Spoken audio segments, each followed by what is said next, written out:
Okay, we're doing example 1, section 4.3, about compositions of functions and how to take the derivatives of such functions.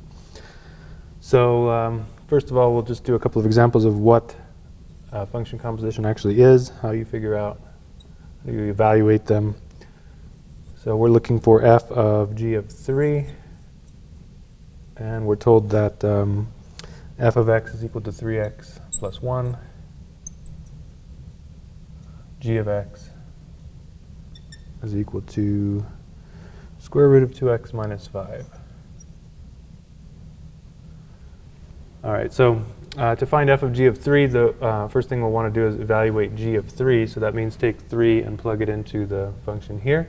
So we can write this as f of the square root of 2 times 3 minus 5. And then we just evaluate what's in here. That's 6 minus 5 is 1. The square root of 1 is 1. So what we're looking for here is f of 1 then. And how do I find f of 1? I plug 1 into there. So if I plug 1 into this f function, I get 3 times 1 plus 1.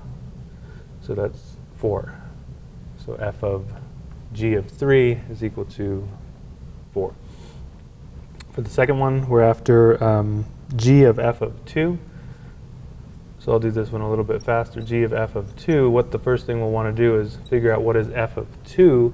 So I can plug 2 into here. 2 times 3 gives me 6 plus 1 is 7. So what I'm looking for now is g of 7.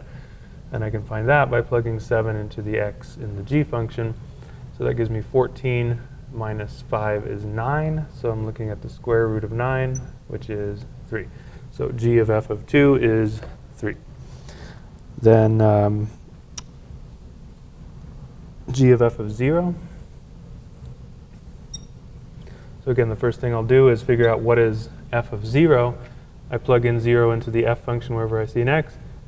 That gets me 1. So then I'm looking for g of 1. I can find that by plugging 1 into here, but notice that that actually gives us a problem. If I plug in 1, I get 2 times 1 minus 5. So that's 2 minus 5 is negative 3, so I get the square root of negative 3, but that's not a real number, so this is undefined. Okay, so that is certainly possible to have it be undefined.